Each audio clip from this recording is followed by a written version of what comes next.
9 TV digital Telugu news కి స్వాగతం. ముందుగా బులెటిన్లో హెడ్లైన్స్. మా అబ్బాయి చేసిన విల్లా ప్రాజెక్టులో వైఎస్ జగన్ గారి ఇల్లు ఒక భాగం. ఘట్టమనేని ఆది శేషగిరిరావు.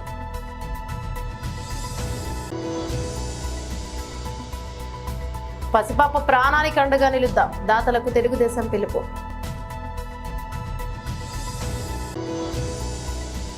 డాక్టర్ కె లక్ష్మణ్ ఇతరులు డాక్టర్ శ్యామ్ ప్రసాద్ ముఖర్జీకి పూలమాలలు వేసి నివాళులర్పించారు.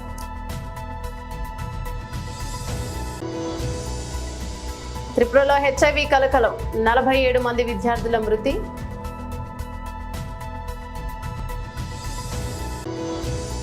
ఎస్ఎస్ రాజమౌళిపై డాక్యుమెంటరీ స్ట్రీమింగ్ ఎక్కడ ఎప్పుడంటే.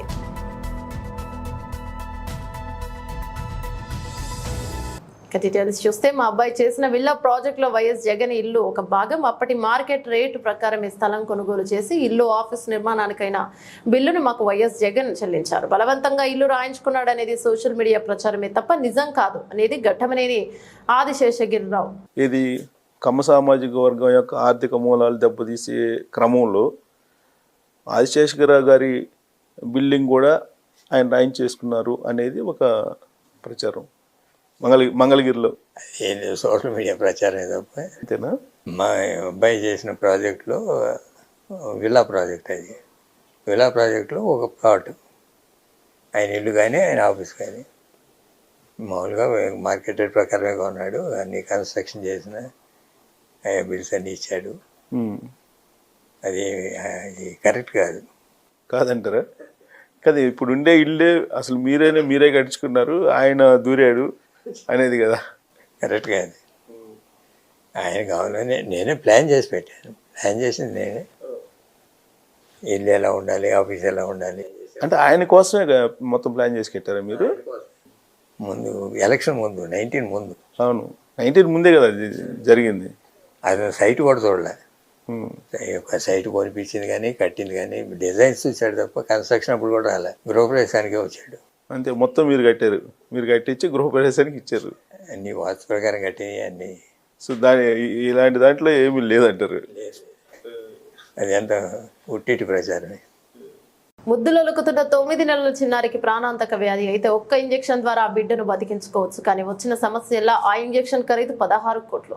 ఒక మధ్యతరగతి కుటుంబానికి అంత స్తోమత ఉంటుందా? రాజమండ్రిలో ఉంటున్న ప్రీతం గాయత్రి దంపతుల కూతురు హితైష్టి స్పైనల్ మాస్క్యులర్ అటోఫీ అనే అరుదైన వ్యాధితో బాధపడుతోంది. వెంటనే ఆ పాపకు జోల్జెన్స్మా అనే ఇంజెక్షన్ ఇచ్చి చికిత్స చేయకపోతే ప్రాణాలు దక్కడం కష్టం. బిడ్డ పరిస్థితి తెలిసి తల్లడిల్లిన తల్లిదండ్రులు కూతురి ప్రాణాలు దక్కించుకోవడానికి 16 కోట్ల సాయం కోసం దాతలను ప్రాధేయపడుతున్నారు. అందరికీ నమస్కారం. ఈరోజు తెలుగుదేశం పార్టీ ఆఫీస్కి వచ్చి వారు కొంచెం కష్టాలు చెప్పుకున్నటువంటి గ్రీవెన్స్లో భాగంగా మరి ఇక్కడికి రాజమండ్రి నుంచి ప్రీతం మరియు గాయత్రి అనే దంపతులు వాళ్ళు 9 నెలల ఆడబిడ్డతో వచ్చారు ఇక్కడికి. పాప పేరు హితేషి. సుమారు 9 నెలలు తనకి బిడ్డ. తనకి ఒక అరుదైనటువంటి SMA అని, అంటే spinal muscular atrophy type 1 genetic ప్రాబ్లంతో తను బాధపడుతుంది. నిజంగా అది ప్రాణాంతకరమైనటువంటి వ్యాధి. 9 నెలలు అయినప్పటికీ కూడా పాప కదలలేనటువంటి స్థితిలో తనుంది. కనుక దానికి జోల్జెన్స్మా అనే ఒక ఇంజెక్షన్ సుమారు 16 కోట్లు ఖరీదు చేసేటువంటి ఇంజెక్షన్ వేస్తే ఆ జీన్ థెరపీలో భాగంగా తను కోలుకున్నటువంటి పరిస్థితి ఉంది. అయితే తెలుగుదేశం పార్టీ తరపున అధ్యక్షుడిగా నేను ప్రజలకు అపీల్ చేస్తున్నాను. వీళ్ళు క్రౌడ్ ఫండింగ్ ద్వారా కొంత డబ్బులు కలెక్ట్ చేయడానికి వారు ఒక ప్రయత్నం చేస్తున్నారు. కనుక దాతలు ముఖ్యంగా NGOs కావచ్చు, లేకపోతే ఈ కార్పొరేట్ సోషల్ రెస్పాన్సిబిలిటీ కింద కంపెనీస్ కానీ వచ్చి వారికి ధన సహాయం చేయాల్సిందిగా మేము కోరుతున్నాం. అలాగే మా తరపు నుంచి కూడా ప్రభుత్వం తరపు నుంచి కొంత డబ్బులు సర్దడానికి నా ప్రయత్నం చేస్తానని కూడా ఈ సందర్భంగా తెలియజేస్తున్నాను. అయితే దీనికి ఇంపాక్ట్ గురు అని చెప్పేసి ఒక ప్లాట్ఫామ్ ఉంది. దీంట్లో హాస్పిటల్తో లింక్ అయ్యి ఇలాంటి క్రౌడ్ ఫండింగ్ కోసం వినియోగించేటువంటి ఈ ఇంపాక్ట్ గురు అనే సంస్థ ద్వారా వాళ్ళు బ్యాంక్ అకౌంట్ కూడా ఉంది. దాంట్లో డబ్బులు కానీ మీరు డిపాజిట్ చేయగలిగితే నేరుగా హాస్పిటల్కే ఆ డబ్బులు అందుతాయి. వారికి పాపకి ఆపరేషన్ చేయడానికి ఆస్కారం ఉందని చెప్పేసి మరి మీ ఇక్కడ తెలియజేస్తున్నామండి. అయితే దీంట్లో www.impactguru.com ఈ వెబ్సైట్కి వెళ్ళి హితేషి అనగానే మీరు ఆ లింక్ మీద మీరు క్లిక్ చేస్తే పాప అకౌంట్ డీటెయిల్స్ వస్తాయి. అది నేరుగా అంటే హాస్పిటల్కి వెళ్ళేటువంటి పరిస్థితి ఉందని చెప్పేసి తెలియజేస్తున్నాను. కనుక మేము మరొకసారి తెలుగుదేశం పార్టీ ఆంధ్రప్రదేశ్ రాష్ట్ర అధ్యక్షుడిగా నేను వీళ్ళ పరిస్థితి చూసి నేను ప్రజలకు అపీల్ చేస్తున్నాను. దాతలు ముందుకు వచ్చి ఆర్థిక సాయం చేసి పిల్లని కాపాడాల్సిందిగా కోరుతున్నాం. నమస్కారం. అందరికీ నమస్కారం అండి. ఈ అవకాశం ఇచ్చిన ప్రెసిడెంట్ గారికి మా కృతజ్ఞతలు అండి. మా పాపకి SME అండి, స్పైనల్ మస్కులర్ అట్రఫీ టైప్ 1 అని చెప్పారు. పాపకి మజిల్ వీక్నెస్ ఉండడం వల్ల తను కూర్చోలేదు, వాలిపోతూ ఉంటుంది. సో తనకి ఇంజెక్షన్ అనేది ఇవ్వాలి. ఆ ఇంజెక్షన్ కాస్ట్ వచ్చి 16 crores అండి. అది US నోటీస్ కంపెనీ నుంచి ఇంపోర్ట్ చేసుకుని ఇక్కడికి వాళ్ళు చేస్తారండి. సో ఆ ఇంపాక్ట్ గురు అనే వెబ్సైట్ ద్వారా మేము పాపకి ఫండ్ రైజ్ చేసాము. సో దయచేసి అందరూ మా పాపకి ఫైనాన్షియల్ అసిస్టెన్స్ ఇచ్చి ఆర్థిక పరంగా సాయం చేయమని కోరుతూ మా పాపని బతికించుకునే అవకాశం మాకు కల్పించండి. అందరికీ నమస్కారం అండి. ముందుగా ఈ అవకాశం ఇచ్చిన తెలుగుదేశం పార్టీ ప్రెసిడెంట్ గారికి ప్రత్యేక ధన్యవాదాలు. అందరూ ముందుకు వచ్చి తమ వంతు సహాయాన్ని చేసి మా పాపని బ్రతికించుకునే అవకాశాన్ని మాకు కల్పించమని కోరుకుంటున్నాం. డాక్టర్ కె లక్ష్మణ్ ఇతరులు డాక్టర్ శ్యామ్ ప్రసాద్ ముఖర్జీకి పూలమాల వేసి నివాళులర్పించారు.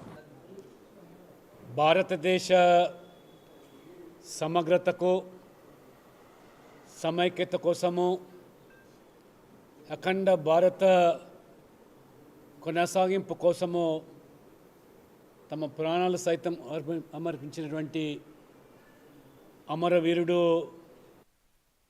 ప్రసాద్ ముఖర్జీ వారి జయంతి పురస్కరించుకొని భారతీయ జనతా పార్టీ దేశవ్యాప్తంగా పలు సేవా కార్యక్రమాలే కాకుండా దేశ సమగ్రత కోసము అఖండ భారత నిర్మాణానికి దోహదపడ్డటువంటి మహనీయుల యొక్క వారి జీవిత చరిత్రను స్మరించుకొని భావితరాలకు నేటి తరానికి ఒక స్ఫూర్తినిచ్చే విధంగా ప్రేరణ కల్పించే విధంగా భారతీయ జనతా పార్టీ పలు కార్యక్రమాలను నిర్వహిస్తూ డాక్టర్ శ్యామప్రసాద్ ముఖర్జీ చిన్న వయసులోనే పశ్చిమ బెంగాల్లో విశ్వవిద్యాలయంలో వైస్ ఛాన్సలర్గా, ఆ తర్వాత ఎమ్మెల్సీగా, శాసనసభ్యునిగా ఎన్నికైనటువంటి డాక్టర్ శ్యామప్రసాద్ ముఖర్జీ స్వాతంత్ర ఉద్యమ సందర్భంగా, స్వాతంత్ర ఏర్పడే సందర్భంలో కూడా ఏదైతే భారత్ విభజనకు మత ప్రాతిపదికన ఏదైతే ఆ రోజు కాంగ్రెస్ పార్టీ నెహ్రూ గారు తీసుకున్నటువంటి విధానమైతే కానీ ఆ అఖండ భారత్ ఖండితంగా మారుతున్న సందర్భంలో పశ్చిమ బెంగాల్ పూర్తిగా తూర్పు పాకిస్తాన్లో కలపాలనేటువంటి ప్రయత్నాలు జరుగుతున్న సందర్భంగా డాక్టర్ శ్యామప్రసాద్ ముఖర్జీ పశ్చిమ బెంగాల్ ఆ భాగాన్ని భారతదేశంలో విలీనం చేసేదానికి చేసిన కృషి, తద్వారా ఇవాళ బెంగాల్లో ఉన్నటువంటి హిందువులు డాక్టర్ శ్యామప్రసాద్ ముఖర్జీ యొక్క చొరవ వల్లనే భారతదేశంలో ఇవాళ సురక్షితంగా జీవించగలుగుతున్నటువంటి విషయాన్ని ఇది ఒక చరిత్ర. ఆనాడు పూర్తిగా పశ్చిమ బెంగాల్ తూర్పు పాకిస్తాన్లో కలిసే ప్రయత్నాలు జరిగినప్పుడు ఏ రకంగా ఆ రోజు ఎదురొడ్డి నిలబడ్డారు. అదేవిధంగా నెహ్రూ గారు తన ప్రభుత్వంలో శ్యామప్రసాద్ ముఖర్జీని మంత్రిగా కొనసాగి పరిశ్రమల శాఖ మంత్రి వారు బాధ్యతలు నిర్వర్తించి ఆ తదనంతరము నెహ్రూ గారు 370 ఆర్టికల్ ద్వారా జమ్మూ కాశ్మీర్ను భారతదేశంలో అంతర్భాగమైనప్పటికీ కూడా ప్రత్యేక ప్రతిపత్తి ఆ రకమైనటువంటి ప్రస్తావనకు విభేదించి తన మంత్రి పదవికి రాజీనామా చేయడమే కాకుండా ఆ రోజు ఏక్ దేశ్ మే దో విధాన్ దో ప్రధాన్ దో నిషాన్ నై చలేగా అనేటువంటి ఉద్యమానికి ఊపిరిపోసి నా దేశంలో ఉన్నటువంటి కాశ్మీర్కు వెళ్ళడానికి ఈ పాస్పోర్ట్ విధానం ఏమిటని చెప్పి ప్రశ్నించి విభేదించి సత్యాగ్రహానికి పూనుకుంటే ఎటువంటి ప్రభుత్వ అనుమతులు లేకుండా స్వదేశంలో త్రిపురలో హెచ్ఐవి కలకలం సృష్టిస్తోంది. రాష్ట్రంలో ఇప్పటివరకు 47 మంది విద్యార్థులు హెచ్ఐవి బారిన పడి మృతి చెందారు. మరో 828 మంది విద్యార్థులకు హెచ్ఐవి పాజిటివ్గా గుర్తించినట్లు Tripura state AIDS control society TSCSC senior అధికారి భట్టాచార్జీ తెలిపారు. ప్రతిరోజు 5 నుంచి 7 కొత్త కేసులు నమోదవుతున్నాయని వెల్లడించారు. రాష్ట్రంలో మొత్తంగా హెచ్ఐవితో బాధపడుతున్న వారి సంఖ్య 5,674,000గా ఉందన్నారు. వీరిలో 4,570 మంది పురుషులు, 1,103 మంది మహిళలు, ఒక ట్రాన్స్జెండర్ ఉన్నట్లు వెల్లడించారు. సంపన్న కుటుంబాల విద్యార్థులు, ప్రభుత్వ ఉద్యోగులు ఈ మహమ్మారి బారిన పడుతున్నారని తెలిపారు. ఇక హెచ్ఐవి కేసుల పెరుగుదలకు మాదక ద్రవ్యాల దుర్వినియోగమే కారణమని చెప్పారు. సంపన్న కుటుంబాల తల్లిదండ్రులు తమ పిల్లల మాదక ద్రవ్య వ్యసనానికి గురయ్యారని గ్రహించే సమయానికి అప్పటికే జరగాల్సిన నష్టం జరిగిపోయిందని భట్టాచార్జీ వివరించారు. Tripura journalist union web media forum TSCS ఇటీవల సంయుక్తంగా నిర్వహించిన మీడియా వర్ఫోర్లో పెరుగుతున్న సంక్షోభం వెనుక ఉన్న వాస్తవాలను తెరపైకి తెచ్చారు. Tollywood legendary director SS Rajamouli జీవితంపై ప్రముఖ OTT ప్లాట్ఫామ్ నెట్ఫ్లిక్స్ పై డాక్యుమెంటరీ తీసింది. మోడర్న్ మాస్టర్స్ SS రాజమౌళి పేరుతో ఈ డాక్యుమెంటరీ రూపొందగా దీని ఆగస్టు 2 నుంచి స్ట్రీమింగ్ చేయనున్నట్లు ట్విట్టర్ వేదికగా ప్రకటించింది.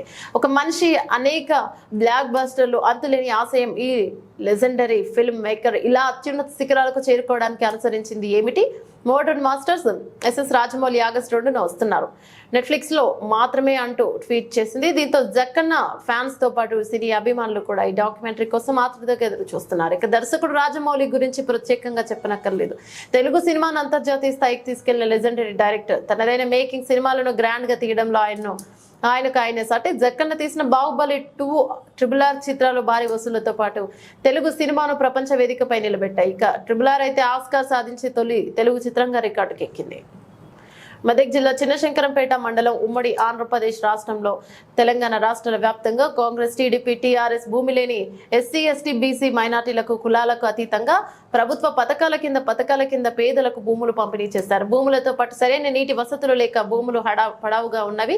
నీటి వసతులు కల్పించి సాగులోకి తీసుకురావాలన్న సైడ్ భూములు పోరాట సమితి రాష్ట్ర కన్వీనర్ మాసాయిపేట శివాజ్ ముత్యాల సంయుక్తంగా ప్రభుత్వాన్ని డిమాండ్ చేశారు. ఉమ్మడి మెదక్ జిల్లాలో వివిధ మండలాలతో పాటు మాసాయిపేట, వెల్దుర్తి, శంకరంపేట, రామయ్యంపేట, నిజాంపేట, శివంపేట మండలాలలో ప్రభుత్వం చేసిన భూములను రియల్ ఎస్టేట్ వ్యాపారులు లీజులు, అద్దెలు, కరువుల పేరుతో సాగులోకి తెస్తామని మాయమాటలు చెప్పి రైతుల అనుమతి లేకుండా తెలంగాణ ప్రభుత్వం ఇచ్చిన వెసులుబాటును సాదా బైనామా పేరు మీద రియల్ ఎస్టేట్ వ్యాపారాలు, రెవెన్యూ అధికారులు కుమ్మక్కై అసైన్డ్ భూములను దొంగచాటుగా మారుస్తున్నారన్నారు. ఇవాళ ఇందిరమ్మ కాలం నుండి దళిత నిరుపేదలకు, SC, ST, BCలకు ఇచ్చినటువంటి పేదలైనటువంటి భూములకు ఇలా పరిరక్షణ లేకుండా పోయింది. ఇలా ఇందిరమ్మ కాలం నుంచి సాగు చేసుకుంటున్న భూములపైన రియల్ ఎస్టేట్ వ్యాపారులు కుమ్మక్కై, రెవెన్యూ అధికారులు కుమ్మక్కై ఇలా పేద రైతులను ఏదో విధంగా వాళ్ళ అలసటను వాళ్ళకు ఉన్నటువంటి వెసులుబాటుతనాన్ని చూసుకొని వాళ్ళకు ఎంతో కొంత చేతి పెట్టి రైన్ కింద వాళ్ళకు ఎంతో కొంత డబ్బు ఎరచూపి ఇలా మొత్తం భూములు లాక్కున్నటువంటి పరిస్థితి ఇలా శంకరంపేట మండలం సురారం గ్రామంలో మేము వెలుగులోకి రావడం జరిగింది. ఇలా భూములు పరిశీలించిన తర్వాత ఇలా కరీంనగర్ నుంచి వచ్చినటువంటి వలసవాది ఇలా సంపత్రావు ఆధ్వర్యంలో కొన్నటువంటి లీజుకు తీసుకున్నటువంటి భూములను వీళ్ళకు తెలియకుండానే రైతుల పేరు నుంచి మళ్ళీ పట్టా మార్పిడి కూడా తెలంగాణ ప్రభుత్వం వచ్చిన తర్వాత రైతులకు వెసులుబాటు సాదా బైనామాలతోని వెసులుబాటు కలిగించినందుకు ఆ రూపంలో వీళ్ళ పేర్ల మీద లేకుండానే మార్చినట్టుగా సమాచారం ఉంది.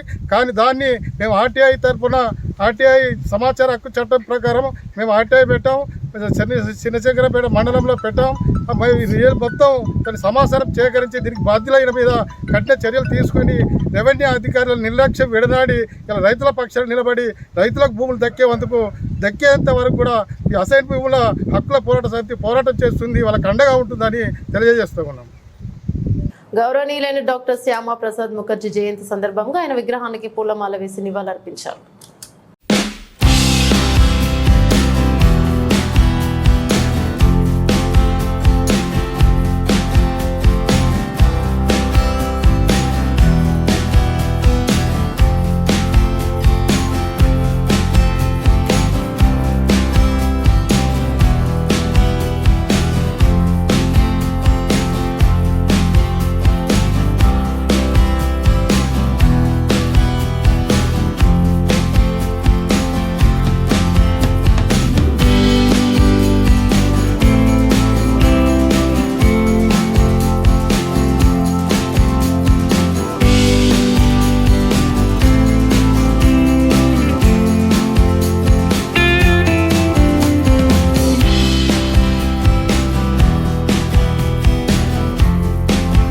నిరుద్యోగ భృతి జాబ్ క్యాలెండర్ వేయడం లేదని బీఆర్ఎస్వి పిలుపు మేరకు చిన్న జీటీపీఎస్సీ ముట్టడికి వెళ్లిన బీఆర్ఎస్ నాయకుల అక్రమ అరెస్టుకు నిరసనగా యాదాద్రి భువనగిరి జిల్లా చౌటుప్పల్ మున్సిపల్ కేంద్రంలో జాతీయ రహదారిపై సీఎం రేవంత్ రెడ్డి దిష్టిబొమ్మ దగ్ధం చేసిన బీఆర్ఎస్వి నాయకులు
చౌటుప్పల్ మండలంలో దొంగ హామీలతో ఏర్పడిన కాంగ్రెస్ ప్రభుత్వం రేవంత్ రెడ్డి గారి వ్యతిరేకంగా 6 గ్యారెంటీలలో నువ్వు జాబ్ క్యాలెండర్ కూడా కీలక పాత్ర పోషిస్తాను నువ్వు చెప్పినావు.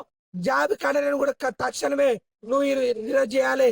చేయకపోతే నీ మెడలు వంచడంలో కీలక పాత్ర పోషిస్తుంది ఈ బీఆర్ఎస్ విద్యా సంస్థ. మోసం చేసి ప్రజాత్వంగ హామీలు ఇచ్చి ఈరోజు సీఎం పీఠ మీద కూర్చున్న రేవంత్ రెడ్డి గారికి వ్యతిరేకంగా చౌటుప్పల్ మండల టీఆర్ఎస్ పార్టీ బీఆర్ఎస్ పార్టీ విద్యా సంస్థ తరఫున ఈ రోజు మేము ధర్నా కార్యక్రమం ఏర్పాటు చేసి దిష్టిబొమ్మ చేయడం జరిగింది. ఈ రోజు మీ తెలంగాణ ఏర్పాటులో కీలక పాత్ర పోషిస్తున్న కాబట్టి విద్యార్థులను మోసం చేసుకుంటా పింఛన్లు ఇస్తాను చెప్పి పింఛన్లు ఆపడం, రైతుల కడుపు కోటలు కొడుతున్న రేవంత్ రెడ్డి గారికి వ్యతిరేకంగా ఈ రోజు కార్యక్రమం చేయడం జరిగింది. బిడ్డ రేవంత్ రెడ్డి గారు ఏ హామీలు ఇచ్చినామో హామీలు నేను నెరవేరకపోతే నేను మెడలు వంచే సిద్ధాంతం ముందుకు పోవాల్సి వస్తుంది. 14 ఏళ్ళు సులభంగా పోరాటం చేసి ఢిల్లీ కాంగ్రెస్ ప్రభుత్వాన్ని రాష్ట్ర కాంగ్రెస్ ప్రభుత్వాన్ని మెడలు వచ్చి ఇట్లా తెలంగాణ సాధించడము, అదే విధంగా కేసీఆర్ నాయకత్వంలో కేటీఆర్ నాయకత్వంలో ముందుకు పోయి మా విద్యార్థులకే కావచ్చు, రైతులకే కావచ్చు, నిరుద్యోగులకే కావచ్చు న్యాయం చేసుకునే విధంగా బీఆర్ఎస్ పార్టీ విద్యా సంస్థ కీలక పాత్ర వహిస్తుంది. గుజరాత్ లోని అహ్మదాబాద్ లో జరిగిన వర్కర్స్ కన్వెన్షన్ లో శ్రీ రాహుల్ గాంధీ ప్రసంగించారు. बीजेपी की जो पूरी मूवमेंट थी, राम मंदिर की, अयोध्या की मूवमेंट थी, सही बात। शुरुआत अडवाणी जी ने की थी, रथ यात्रा हुई थी, उसमें आपने अडवाणी जी को रथ पे देखा था। कहा जाता है कि नरेंद्र मोदी जी ने उस यात्रा में अडवाणी जी की मदद की थी। इनकी शुरुआत वहां हुई, राइट? ठीक है। रथ यात्रा चली और पार्लियामेंट में मैं सोच रहा था कि उन्होंने राम मंदिर का इनॉग्रेशन किया और राम मंदिर के इनॉग्रेशन में अदानी जी दिख गए, अंबानी जी दिख गए, मगर गरीब व्यक्ति वहां कोई नहीं दिखा। आपने देखा होगा, टीवी पे देखा आपने। अब उसका नतीजा बताता हूं। पार्लियामेंट में मैं यहां बैठता हूं, यहां पे अयोध्या के एमपी बैठते हैं, देखा आपने उनका चेहरा, इंडिया गठबंधन के हैं, है ना। मैंने उनसे पूछा कि भैया आप मुझे एक बात समझाओ, ये बीजेपी ने अपनी पूरी पॉलिटिक्स अयोध्या की पॉलिटिक्स थी। चुनाव के पहले इन्होंने राम मंदिर का इनॉग्रेशन किया, राम भगवान को पॉलिटिसाइज करने की कोशिश की, मीडिया में फैला दिया। मैंने उनसे पूछा भैया एक बात बताओ, ये हुआ क्या कि उन्होंने राम मंदिर का इनॉग्रेशन किया और इंडिया गठबंधन अयोध्या में चुनाव जीत गया, ये हुआ क्या। और मुझे जवाब उन्होंने दिया, मैं ये जवाब आपको देना चाहता हूं। उन्होंने कहा राहुल जी, मुझे पता लग गया था, तकरीबन 6 महीने पहले मुझे पता लग गया था कि मैं अयोध्या से लड़ूंगा, और जिस दिन मुझे पता लगा उस दिन मुझे यह भी मालूम था कि मैं सिर्फ लड़ूंगा नहीं, इंडिया गठबंधन अयोध्या से जीतने जा रहा है। मैंने कहा कि आपको कैसे मालूम? पूरी देश में, मीडिया में, सब जगह राम मंदिर का इनॉग्रेशन हुआ, तो आपको कैसे मालूम? उन्होंने कहा कि राहुल जी, जब मैं अयोध्या में लोगों से बात करता था तो मुझे अयोध्या के लोग सिर्फ 2-3 चीजें कहते थे। पहली बात कहते थे कि अयोध्या में मंदिर बनाने के लिए, क्लीन अप करने के लिए बहुत सारे लोगों से जमीन ली गई, बहुत सारे लोगों की दुकानें, घर तोड़े गए, और आज तक जिन लोगों के घर छीने गए, तोड़े गए, दुकानें तोड़ी गई, आज तक उनको नरेंद्र मोदी जी ने कॉम्पनसेशन नहीं दिया। पहली बात, जहां भी वो जाता था लोग उनसे कहते थे हमारी जमीन छीनी गई, सरकार ने हमें मुआवजा नहीं दिया। दूसरी बात, अयोध्या का इंटरनेशनल एयरपोर्ट बना, बड़ा एयरपोर्ट, जमीन किसकी गई? अयोध्या के किसानों की जमीन गई। आज तक उनको सही मुआवजा नहीं मिला। और तीसरी बात इन्होंने बताई मुझे, तीसरी बात, राहुल जी, अयोध्या की जनता को बहुत गुस्सा आया जब उन्होंने देखा कि राम मंदिर के इनॉग्रेशन में अयोध्या का एक भी व्यक्ति नहीं था। यह कारण थे। मगर मैं आपको यह कहानी क्यों बता रहा हूं? क्योंकि जो मूवमेंट अडवाणी जी ने चालू की थी, उस मूवमेंट को, जिसका सेंटर अयोध्या था, उस मूवमेंट को इंडिया गठबंधन ने अयोध्या में हरा दिया है। बहुत बड़ी बात कह रहा हूं। मतलब इनका पूरा जो सेंटर था, वहां पे हमने, आप जैसे कार्यकर्ताओं ने, कांग्रेस पार्टी के कार्यकर्ताओं ने, और आप जाके पूछिए वहां पे, समाजवादी पार्टी के किसी भी नेता से पूछ लीजिए और वो आपको बताएगा कि कांग्रेस पार्टी का कार्यकर्ता बब्बर शेर जैसे हमारे साथ खड़ा हो गया था, 1 इंच पीछे नहीं हटा। బులెటిన్ ముగించే ముందు హెడ్లైన్స్ మరోసారి. మా అబ్బాయి చేసిన విల్లా ప్రాజెక్టులో వైఎస్ జగన్ గారి ఇల్లు ఒక భాగం. ఘట్టమనేని ఆది శేషగిరిరావు.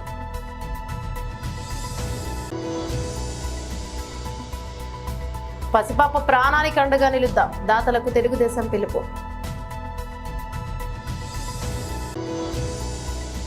డాక్టర్ కె లక్ష్మణ్, ఇతరులు డాక్టర్ శ్యామ్ ప్రసాద్ ముఖర్జీకి పూలమాలలు వేసి నివాళులర్పించారు.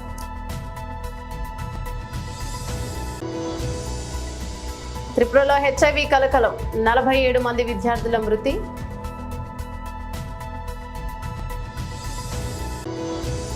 ఎస్ఎస్ రాజమౌళిపై డాక్యుమెంటరీ స్ట్రీమింగ్ ఎక్కడ, ఎప్పుడంటే.